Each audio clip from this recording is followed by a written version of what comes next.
그래서 우리 이렇게 민간 단체에서 NGO를 통해서 북한 인권 활동을 계속해 왔습니다. 우리 청년 오토 원비어의 사건은 한 나라의 개인의 사건이 아니라 이제 전 세계 13개가 넘는 아주 국제적인 전쟁 범죄에 해당하기 때문에 우리 대한민국은 물론 앞으로 13개국이 공조해서 정치권에서 해결하지 못하는 북한 정권 붕괴, 저희는 그것을 보기 전에는 우리 인권운동을 내려놓을 수가 없습니다. 저 악의 정권은 반드시 무너질 것입니다. 햇볕 정책을 쓰고 무슨 북핵 정책을 써도 저 나라는 바로 민주화와 인권을 70년 넘게 억압한 그 죄의 대가로 저 악의 정권은 머지않은 시간에 무너질 것입니다.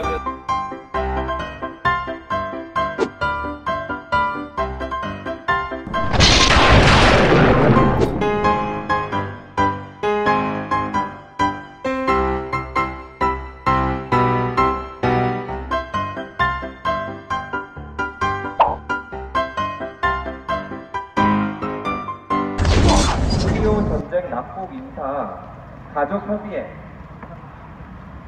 네, 알겠습니다. 이비 이사님께서 자리에서 빛내주셨고요. 그 다음은 혹시 태극기 혁명 국민운동본부 국번의 민준호 사무총장님 혹시 안 하실 것? 네, 알겠습니다. 그러면 이제 북한 자유인권 글로벌 네트워크 이분 목사님 한 말씀 더 듣도록 하겠습니다.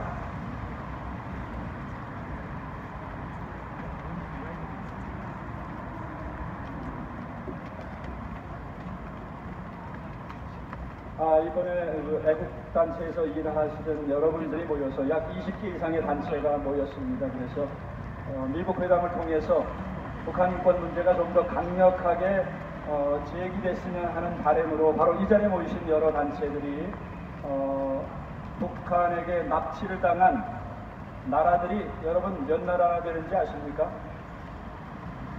대한민국, 미국, 일본 이외에 총 13개 국가 사람들이 납치를 당했습니다. 그러면은 북한 정권의 이 인권 문제는 이미 남북한의 문제가 아니라 전 세계적인 문제입니다. 그래서 이번에 대사관에 13개 대사관에 우리가 이렇게 억울하게 당신네 국민들이 납치를 당해서 돌아오지도 못하고 있는데 또 우리나라 대통령이라 하는 사람은 인권 대통령 출신임에도 불구하고 10만 명에 달하는 6.25 전쟁 포로들, 국군 포로, 납치자들, 민간인들이 있고 또 지난해 이번 봄에는 2,000명의 우리 남한 그 공무원들이죠. 공무원들을 잡아서 끌고 가다가 대동강변에서 2,000명을 이틀에 걸쳐서 학살했다는 것이 CIA 문서로 공개가 됐습니다.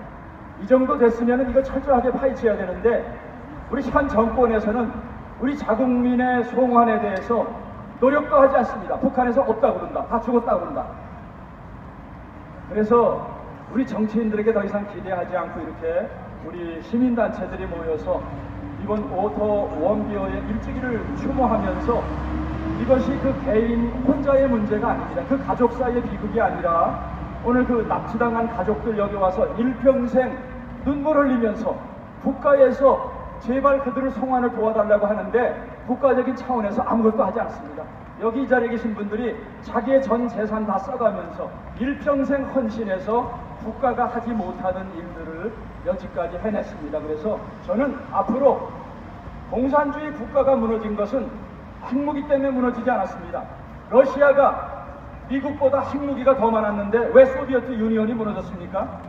바로 인권과 민주화, 자유민주화의 바람으로 무너졌습니다. 그래서 저희는 지금 남한의 대통령이나 소위 진보라고 하는 사람들은 북한의 김정은이를 정상적인 국가의 지도자라고 생각을 하고 회담을 통해서 종이 쪽지를 주고받아서 뭐를 이룰 수 있다고 생각하는데 아직 덜 당해본 것 같아요. 저 정권이 어떤 정권인지. 그래서 저희는 이런 사람들의 이런 방법을 기대하지 않습니다. 사실은 우리 트럼프 대통령이 저는 제가 미국 시민권자이기 때문에 우리 모국은 한국이고 2개의 조국을 갖고 있습니다. 그래서 우리나라 대통령이 사실 인권 문제 지난 1년 동안에 이 정도로 강력하게 외쳤다면은 뭔가 달랐을 것입니다. 일본 수상 우리가 그렇게 싫어하는 일본은 자기네나라 공식적으로 납치된 사람이 16명밖에 안 되는데 이번에 처음서부터 끝까지 우리 미국 회담에 일본 납치자 문제를 꼭 언급해 주십시오라고 했는데 16명 때문에 트럼프 대통령은 언급을 했는데 10만 명에 달하는 납치자를 갖고 있는 대한민국 대통령도 얘기 안 하고 우리 국민들도 얘기 안 했기 때문에 트럼프는 얘기를 하지 않았습니다. 아마 역사가 이것을 두고 볼 것이고 10만 명에 달하는 살아있는 우리의 동족 형제 자매들 북한에 억류되어 있는 분들이 지금 한국의 정치인들을 두고 볼 것입니다. 분노한 주민들이 저렇게 외국에서 미국 대통령이 유엔에서 북한 인권 문제를 위해서 이렇게 노력을 하고 헌신하는데 대한민국 국민들은 무관심하고 대한민국 정치인들은 무책임합니다. 그래서 우리 이렇게 민간 단체에서 NGO를 통해서 북한 인권 활동을 계속해왔습니다. 우리 청년 오토 원비어의 사건은 한 나라의 개인의 사건이 아니라 이제 전 세계 13개가 넘는 아주 국제적인 전쟁 범죄에 해당하기 때문에 우리 대한민국은 물론 앞으로 13개국이 공조해서 정치권에서 해결하지 못하는 북한 정권 붕괴, 저희는 그것을 보기 전에는 우리 인권운동을 내려놓을 수가 없습니다. 저 악의 정권은 반드시 무너질 것입니다. 햇볕 정책을 쓰고 무슨 북핵 정책을 써도 저 나라는 바로 민주화와 인권을 70년 넘게 억압한 그 죄의 대가로 저 악의 정권은 머지않은 시간에 무너질 것입니다. 그래서 우리 많은 숫자가 모이지 않았지만은 이 방송을 통해서 전 세계 듣는 유튜브 아니면 전국에 계신 여러분들께서 정치인들에게만 기대하지 말고 300명 때문에 우리가 촛불 들었더니 문제 해결됐잖아요. 우리 전 국민들이 이런 납치 문제를 위해서 전쟁 범죄 저 악한 세력과 대항하기 위해서 국내적으로 똘똘똘 뭉치고 13개 국가, 미군, 유엔과 뭉친다면 우리는 넉넉히 소련이 붕괴됐던 동구권이 붕괴됐던 그 모습을 머지않아 북한에서도 볼 수 있다고 믿습니다. 그리고 머지않아 그런 역사가 중국에도 오리라 믿고 우리의 인권 활동은 계속될 것입니다. 감사합니다.